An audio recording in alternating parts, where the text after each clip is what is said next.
It's RuPaul's Drag Race Academy Edition with our extra special guest stars, RuPaul, Michelle Visage, Carson Kressley, Ross Mathews, Jamal Sims, Gottmik, and America's Next Drag superstar, Symone.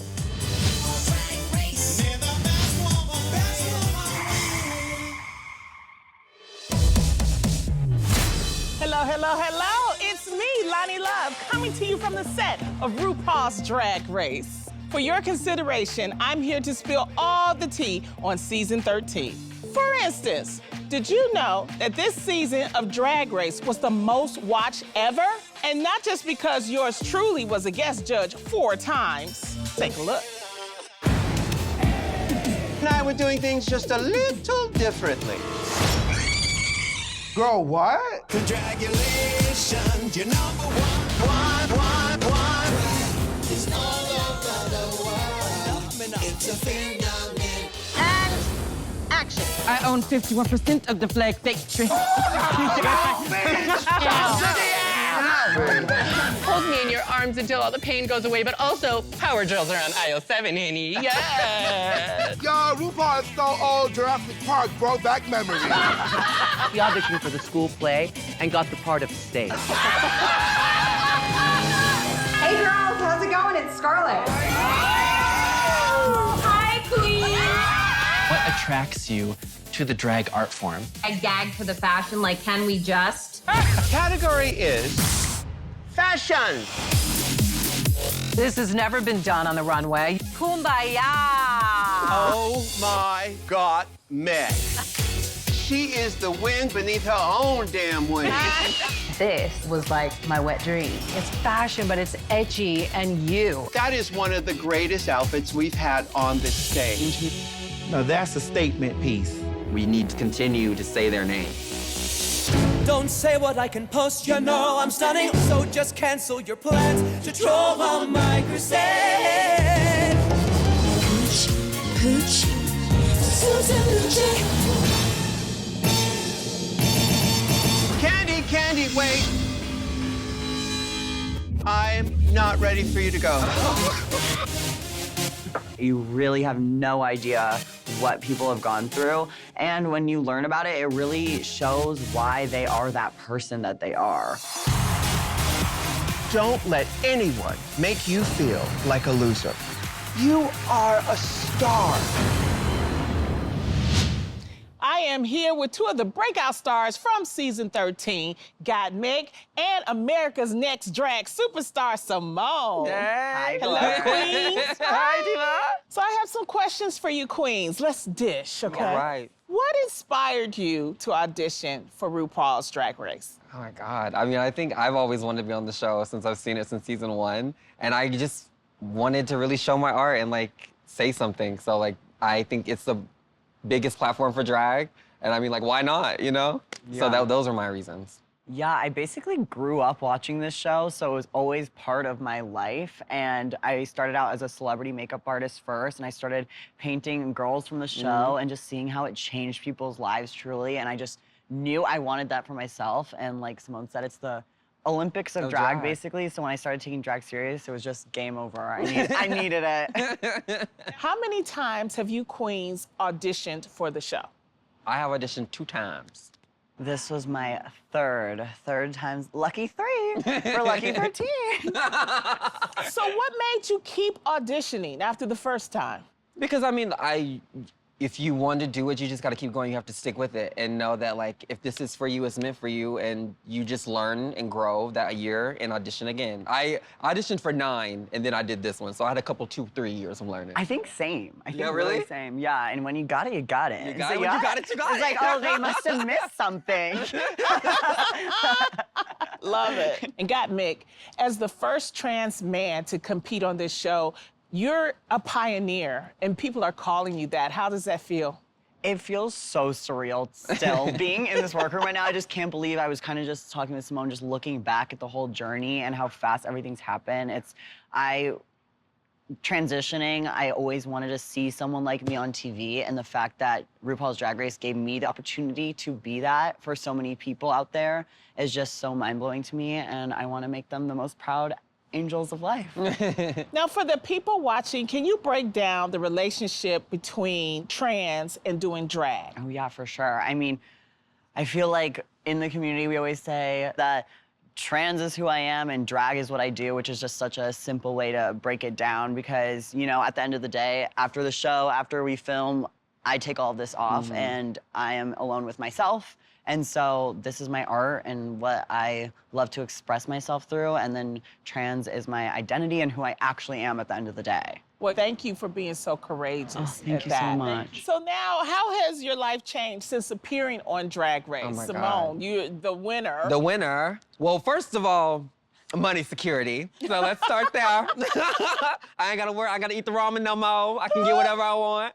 But honestly, there's so many people who were affected by what I did. And you know, you come in and you don't really at the time know what you're doing, but to see it back and just the fans and the love that I've gotten has been amazing. And so I think my life has changed in the sense that, you know, I am much more confident in myself. I'm much more, you know, not as uptight. I'm richer. And, but I think the sense of self is definitely more what I got out of it than anything. Yeah, definitely. For sure. Gottmik. Yeah, I think the main one for me, besides all the amazing opportunities we're getting, I obviously grew so much so fast on the show. I learned so much about myself and that I'm just a very open person and down to take risks. And I think that transferred into after the show because now I will get the weirdest job and I'll be like, let's go, girls. Like, full just cannot sing, but I'm like, let's do an album. Like, let's do this. Like, just down for anything. And that's what Ru taught us here is just to trust the process and go for it. And so that you are much more than you think, you know, you're able to do much more than you think. And that is a huge lesson. What was it like doing this show during a full-blown pandemic? Okay, for me, it was, thank God for this opportunity. I remember RuPaul thanking us, we were on the main stage for coming in, and I was like, no, thank you, because we got to tune out everything and just focus on what's fun. So it was the best thing, obviously, that's happened to me. So, probably the worst time, but the best thing that ever happened, you know? Very that. And you queens felt safe. Yeah. Oh, Well, I mean, yes. beyond. Like, the crew took such good care of us and made us feel like, you know, we could still have fun and still, you know, do the show, but in the most safe and, you know, conscious of everyone's health way, which, thank goodness. My But it didn't. nasal cavities were raw from swabs. Just every day swabbed and shoveled into a van 6 feet apart. But yeah, and I think it made us all really closer than I would assume any other season had because it's just quarantining and not having your phone and being so distant and then seeing strangers fully coming in a back and being safe way. like, oh, this is what you look like. Okay, cool, yeah. Yeah. And I'm But such a touchy person. I just you like are. wanted to tackle everyone every second. I was like blessed to touch people again. The nice thing, I would say, because of the pandemic, I was able to guest judge 4 times. We wanted to keep it close. But it allowed me to see some beautiful moments with the queens. I mean, your snatch game as Harriet Tubman will be classic. Gottmik, you had some of the most wonderful fashions, and I got to see you all grow. And, you know, I'm just speaking from a person, that panel of judges, they really do judge, but you two are here because you actually listen. Yeah. You know, I mean, you actually took in what was said and you used it week by week by week. So that's why you're the breakout stars. What was your favorite moment from season 13? I feel like my favorite moments for season 13 were any time that I was just allowed to be crazy and pushed out of my comfort zone. Like, I remember going in here and I remember first day I said, I do not want to do a roast. I do not want to do that. Like, do not make me do that. I remember. And I said it. Which is insane. And I was so scared of Snatch Game too. I remember putting in my audition tape and being like, oh no, this is so not good. And then those, looking back, are my two favorite moments from the whole show because it pushed me out of my comfort zone. I realized that I am funny because of how fast everything's moving. You don't have time to think here. So I learned to trust myself as well as this new weird career path even, maybe? I don't even know. I think For me, the runways were real fun. Oh my goodness. They had messages. Yeah. And I feel like both of you came with messages. Did you plan that? Absolutely. I knew what I wanted. I knew I wanted to look good. I knew I wanted to be myself, and I wanted to say something. I think that, like, our aesthetics are so different. Yeah. And so, like, we know we can turn it, but it'll be in totally different ways. 1,000%. sure. I'm really so proud of how everything Yeah. went down, and I think everything happened for, like, the most amazing reasons, and I'm really proud. I love you. I love you. Proud of you. Sister! Well, Queens, one of my favorite moments from season 13 was the Lucky video. Oh! Yeah! That's the first time Let's I take felt. a look. L-U-C-K-Y, baby, come on. Pussy on fire. You're so lucky tonight, 'cause I'm giving you the show that you want. Wake up, girls, it's now time to listen. Hand on your hip and assume the position. Mama Ru said that we're all born naked. Gottmik says love you, but I don't fake it. Here's the tea. I put in work, baby. So fight for yourself and let all the basic haters lurk, baby. That face that Sam's so right. Clown pay and waist so tight. Boys, girls, and in between. It's time to crown your queen. Let's go. You wanna taste of me? I'm the mother tucking up at night. It's interesting, took a minute, oh, but now I see. I'm the sugar, honey, I stay. I got the fashion, beauty, and the pride. You see that crown, oh, baby, that's for me. Joining us from Toronto is Jamal Sims, the choreographer for the video Lucky. Hey, Jamal! Hey, Loni Love! Hey, y'all! Hey! Gottmik and Symone are here. Hey, guards. Mwah, mwah. You know, Jamal, you're part of the Drag Race family. Tell us your history, or should I say her story, with RuPaul. So, it goes way back, almost 30 years. In 94, Ru had a one-woman show at the Sahara in Vegas, and I was hired as a singer and backup dancer. It was only two of us and Ru. We did a full hour show. So it goes from there, and then in 96, we did the VH1 when Ru had his talk show, and then we went on to Drag Race, and then now I'm directing the show with Ru in Vegas. So we have a long work history and friendship. So Jamal, talk a little bit about working with RuPaul. How has that been? Amazing. Ru is like family to me. So I always consider Ru as my fairy godmother. Cause anytime in life, just not just in work, but like anytime I've been going through like big things, Ru's always showed up and had words of encouragement and advice. And it's kind of what Ru does on the show, you know, he just pops in right in time, right when you need him. And yeah, so it's been a 30-year relationship. Wow, you've been choreographing on Drag Race since 2014. Many of the performances, you know, you choreographed my performance when I was on Celebrity Drag Race. Killed it! What keeps you coming back? What keeps me coming back is I'm a fan of the show. Like, if I wasn't on the show, I would be watching the show. And the cool thing is that when I'm choreographing on the show, I don't get to see the full season while we're doing it. I get to come in and do it, but when I get to watch the season back, I'm watching it in real time with the audience, so I'm just as invested, and I'm like, what's gonna happen next week? So it's just really cool, and then it's also cool to be able to see the queens where they start and me be a part of their growth. So yeah, that's the exciting part. So, Symone, what is it like working with Jamal? Jamal is, he's so patient, and he's kind of like a dad, not to age or anything, you know. And is so patient, and he's willing to work with you, and he's like, okay, this is the idea, but how can we make it you? Or this is the idea, if we need to make it easier, let's do that. But like, one of the best people to work with as far as dancing, because he meets you where you are. And a lot of people want to, you know, this is where we're going, this is where it is, but he really is a person who just wants to make you do your best. Well, Gottmik, how do you feel? Oh, I mean, I don't know if you noticed. I do. Not the best dancer in the world going in here. Explain to the audience, please. I love Jamal. I'm ready to choreograph my whole life now, as long as Jamal's here. Yeah. So I basically went in there and I was like, I'm not a dancer. I don't do that. And then the second I met Jamal, like Symone was saying, he's really actually genuinely cares about every single person he works with. And he just kind of wanted to pull the star quality out of every single one of us and saw that I can't do dance math, which is 5, 6, 7, 8. And then he was like, okay, so when you hear this word, Gorge, that's when you're gonna do this. I was like, that makes sense. Perfect, that makes sense. Hello, like he just found a different way to teach it, a way to pull out our own individuality, I guess. I will say this about you, Jamal. You are quick.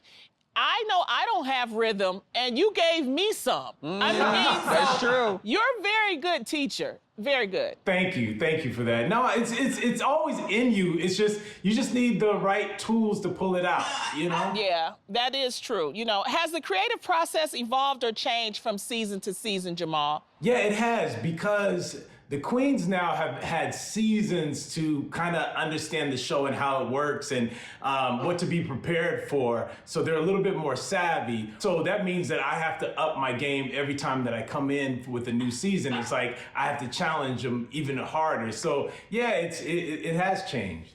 Jamal, you've also choreographed the live-action Aladdin and Madonna's Sticky and Sweet tour. Oh my God. What do you bring from those worlds to RuPaul's Drag Race?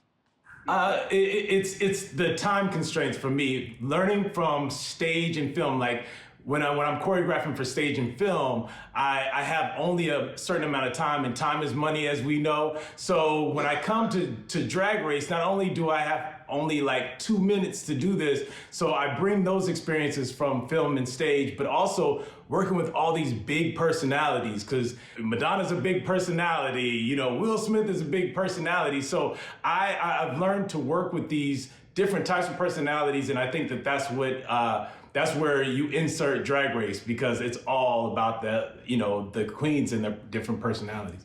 Are other choreographers jealous that you get to work on Drag Race? Ha! Yep. Yeah, no, they are. I get DMs all the time, like, how can I send my my demos into Drag Race? And I'm like, send it to, I don't know, don't send it over there. No. Insert random email. Just unread. Give them an AOL email. Yeah, over there. Send it to overthere.com. Well, Jamal, thank you so much. I'm so happy that you're part of the Drag Race family. Thank you. Thank you, Jamal. Good to see you, bro. Bye, Jamal. Oh, I gotta go. Oh. See ya. Bye.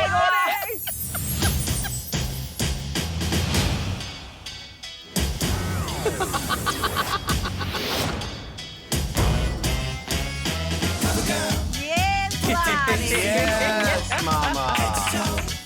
Let your whole body talk. Yeah. Welcome to the main stage of RuPaul's Drag Race, the Academy Edition. Woohoo! RuPaul, Michelle Visage, Carson Kressley, and Ross Mathews. Are you ready to get red for Phil? Just kidding. Now, before I ask you some questions, I have one thing to say. Oh, pit crew. Woo, woo. Oh, yes. Are you happy to see me, or is that a bit chair? Thank you, darling. I like this job. First, I have some questions from Mama Ru. RuPaul, Drag Race has become a global phenomenon. Did you ever think the show would reach these heights when you first started it in 2009? No, I didn't think it would reach these heights. I knew it would find an audience because there are so many people who love drag, love the art of drag, and the stories that our contestants have to tell are so compelling and uplifting. But I gotta tell you that Viacom and VH1 have been with us the whole time, and they have supported us even when we were on a little bitty channel that nobody would get. You know, and we have been nurtured and ushered into this spot, and we love it here. We have such a great time, not only in the United States, but streaming around the world. So our show gets to be seen by so many people, and it literally brings families together. Exactly. And you know, Drag Race has launched the careers of hundreds of queens. How does it feel to see your drag children take over the world? I love it. It feels great. It feels like it's part of my legacy because what I started right after World War II gets to continue on through generation after generation, and I love watching them. They're great. Now it's time for the judges' critiques, starting with Michelle Visage. Michelle, hi, honey. You look absolutely stunning. As you as well. I mean, I've learned a lot being on this show when I was a guest judge. You gotta bring it, and I'm trying to bring it. You so brung thank it. you Yes. so much, you know. Now, Michelle, you've worked with RuPaul since the 1800s. And, you know, you also worked with him on his talk show for VH1. Yes. Talk about your relationship with RuPaul and how it's grown. You know, I was lucky enough to meet Ru in New York City in our clubbing days. Yes. That's where we met. But a funny story that a lot of people don't know is professionally, we started working together in 1996 when we had known each other. We both had records out. We had seen each other. We, you know, knew of each other, just weren't friends, so to speak. We both got hired to audition for a morning radio show in New York City. Really? And I was sitting in the room not knowing they were bringing Ru in. Ru walked in and said, "Of course it's you sitting here. Who else would it be? All roads lead to Visage." And that's really where it all began. And we're just so in sync. And I think that that's what works with us. I think we let each other have the space and we can finish each other's sentences and we know where we're going without even saying a word. That kind of chemistry can't be taught and it can't be bought. And it was just there. And how it's grown is just a tighter ship and a tighter friendship. And I'm lucky to be able to come to work with my best friend. You don't get to say that much. Well, you know, some people say that you're the mean judge. I don't think you're the mean judge. I think you're the tough love judge. I mean, that was evident from what we went through when I was on and I helped actually mentor the roast. How would you describe yourself as being a judge? Are you tough? Are you mean? What is it? I was raised with a mother from Brooklyn, and she was always very straightforward. She said, "I'm not gonna sugarcoat something because the world is not sugarcoated." So if I was not good at something, my mother go, "Baby, you're cute, you can sing, but you cannot do X, Y, Z." Right. I really tried to be a gymnast, and it definitely was not the role in my life. So I feel like as a judge, that's my role. Encourage them, but also give them a reality check. Stop wasting your time on that, because that's not your thing. Try this. Listen to what we're saying. We don't want to change you. We just want to expand you and make you better. Now, Michelle, I just wondering, you know, a lot of people think that maybe you and Ross don't get along. I feel like it's a sexual tension between you two. Can you talk a little bit about that? Yeah, please. You figured it out. Yes. What's Ross the and I tea? used to date in the 90s. Oh, yeah, I used to hit that. We used to tap it. Ross and I have an incredible relationship. We actually are really, really close. Yeah. We just like to have fun, and that's what this show is about. We like to get each other's goat, and we do it constantly. We love each other absolutely madly, but we don't always agree, and that's what it's about. Ross, what do you have to say about that? Well, no, it's just I'm right and she's wrong.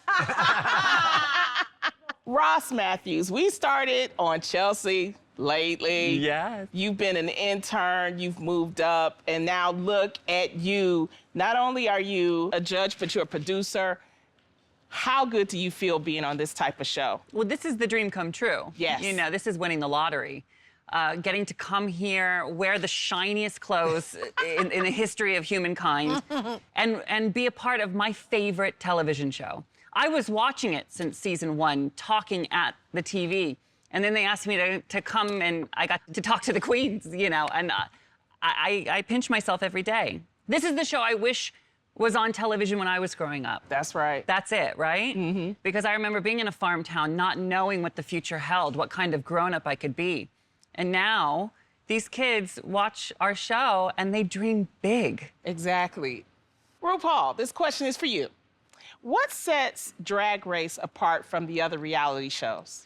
Well, you know, our show, we get a new crop of kids, contestants every year. And because their stories are all so unique, and they're also unique, it's a different show every season. You know, we put them through a series of challenges that really calls on them to be willing to sort of die to their old self and be reborn into their newer, higher self. And I think people love that transformation. And I know other shows have challenges, but ours are unique in that way. Are you surprised, Ru, that it's been accepted by the mainstream the way it is? Well, you know, I am surprised that it's been accepted by the mainstream the way it has been. It's interesting with drag. I think every human who is born loves shiny, beautiful, fun things. I think, you know, and at one point we are sort of taught to, you know, act like adults. And I think Drag Race brings out the child in everyone who watches it. You know, we have such a vast, broad audience, and it's exciting. And I'm so thrilled and honored to be a part of it. Carson! Yes, my Oh, love. looking smashing as always. Thank you, likewise. Well, I learned the most being on this panel about fashion from you. And my question for you is, what were your favorite looks for the season? I had so many, and I think season 13 was an epic year for fashion on RuPaul's Drag Race. And some of it was the girls, and some of it was the clothes, and some of it was the combination of the two. I loved so many of Gottmik's looks. There was her like business lady pinstriped lurex business suit with a ruffled shoulder and organza. It was like, that is runway magic. And any designer, any person watching, any little kid, everyone's gonna be gobsmacked by that. I also loved Gottmik's finale look, and she did a Keith Haring-inspired jumpsuit. It was incredible. The shape, the color, the cultural reference involving Keith Haring, and I think there was so much of that this season. They were looks that were beautiful, but they were looks that made us think. They either made us laugh, or they inspired us, or they made us think about social justice issues. That's exactly what fashion is supposed to do. It's supposed to make us feel something. And I think these queens, Rosé, Utica, Gottmik, Kimora Hall brought a whole collection of vintage Bob Mackie. I mean, I was like, first episode, I was like blown away. It was a great season for fashion. Definitely. And how does Drag Race influence fashion? Because I feel like a lot of fashion designers, they watch this show just for the fashion. Yeah, I think drag is fashion. I think it's always been, and I think, you know, sometimes designers like Marc Jacobs or Jeremy Scott, they watch the show, they're fans of the show, they're certainly influenced by it, but I think drag has always been fashion. It's about telling a story through color and shape and texture and hair and makeup, and all of that is going to inspire us or make us laugh or make us say, wow, that's so chic. So I think drag has always been a fashion influencer. I think drag simply is fashion. My lovely Ross, this question is for you. You are involved in some of the funniest moments of the show. So what's been your funniest moment for season 13? Well, I love Bossy Rossi because, you know, I'm a big fan of him.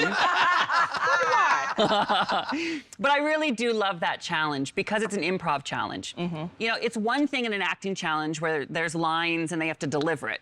But in an improv challenge, they're making it up on the fly and they're showing us how their brains work. It's a very specific set of tools that these queens need to use in that kind of challenge. And I think it really weeds out the cream of the crop. Well, you and I, we love comedy, as well as all the other judges, but the roast this season, what was your favorite part of the roast? You know, I know mine. My favorite part was when you read Utica.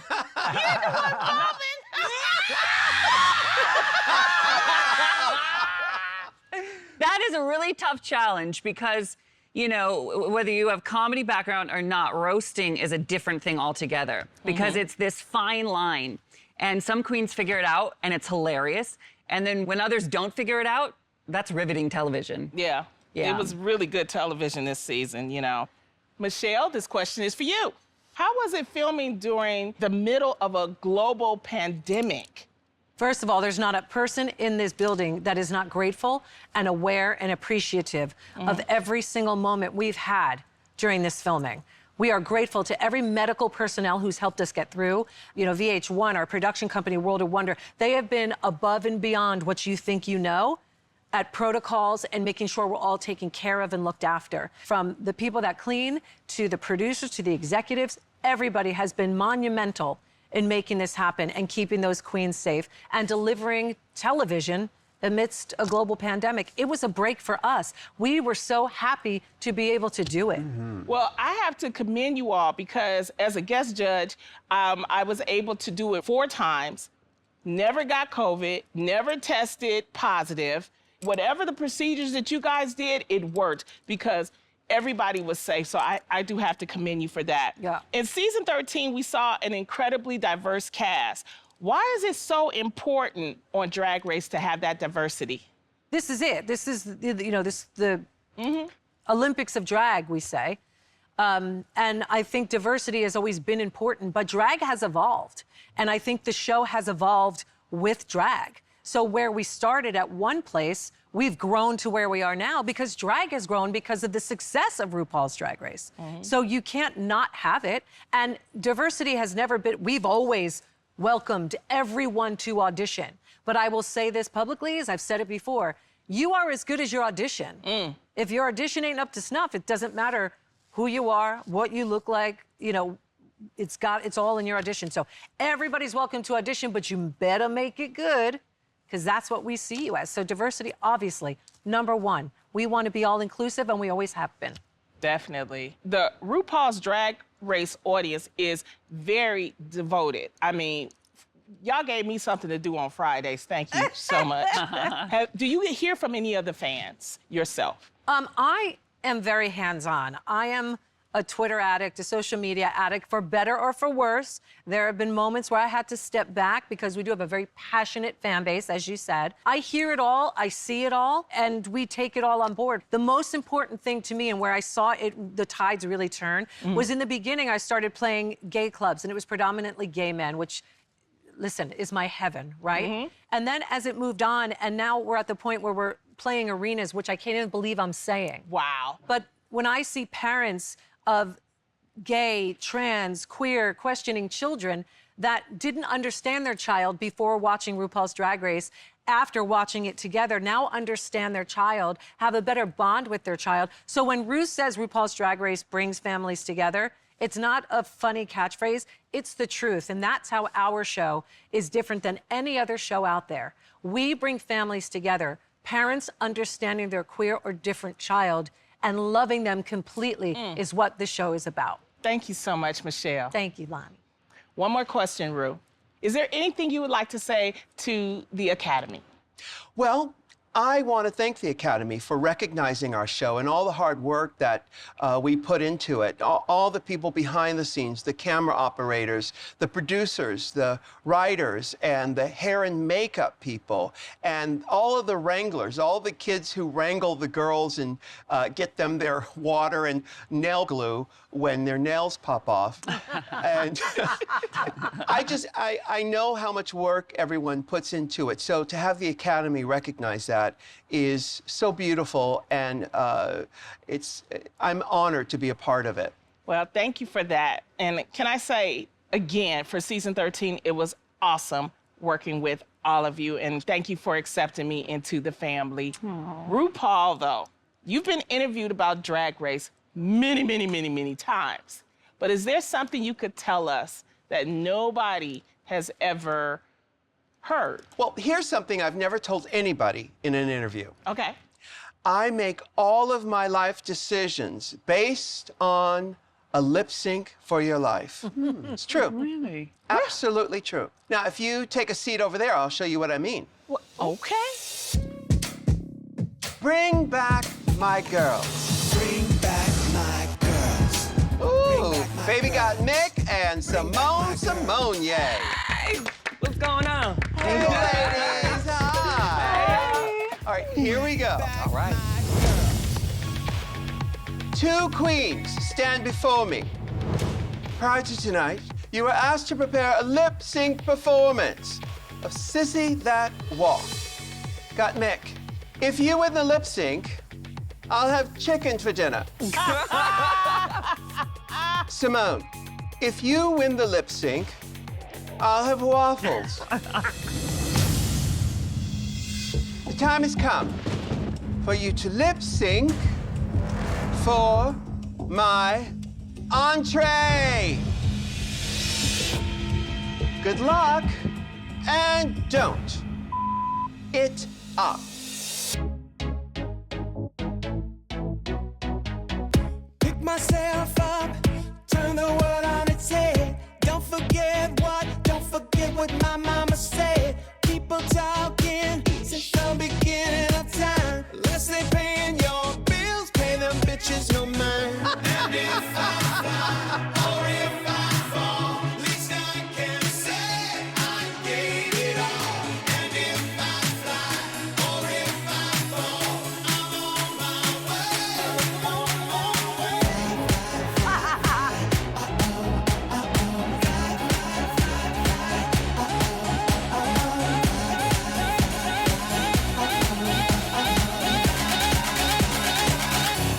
Now, sissy that wow. Hey!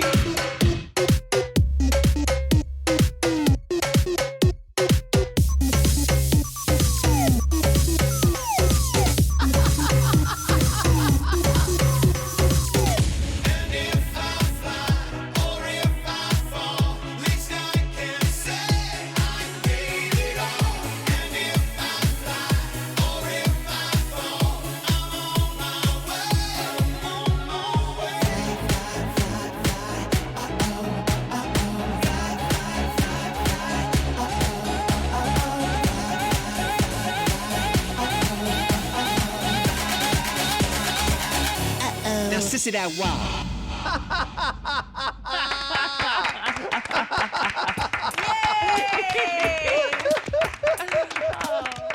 Ladies, I've made my decision.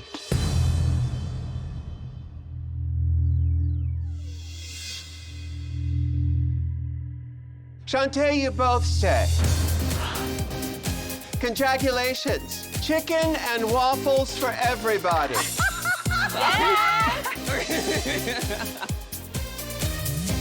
Now remember, if you can't love yourself, how the hell you gonna love somebody else? Can I get some maple syrup up in here?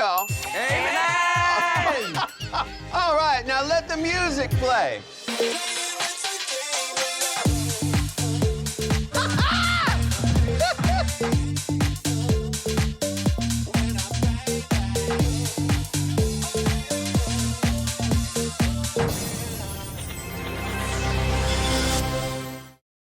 Look over here. The Drag Race YouTube channel is always bringing amazing content, so make sure you subscribe so you don't miss a single thing.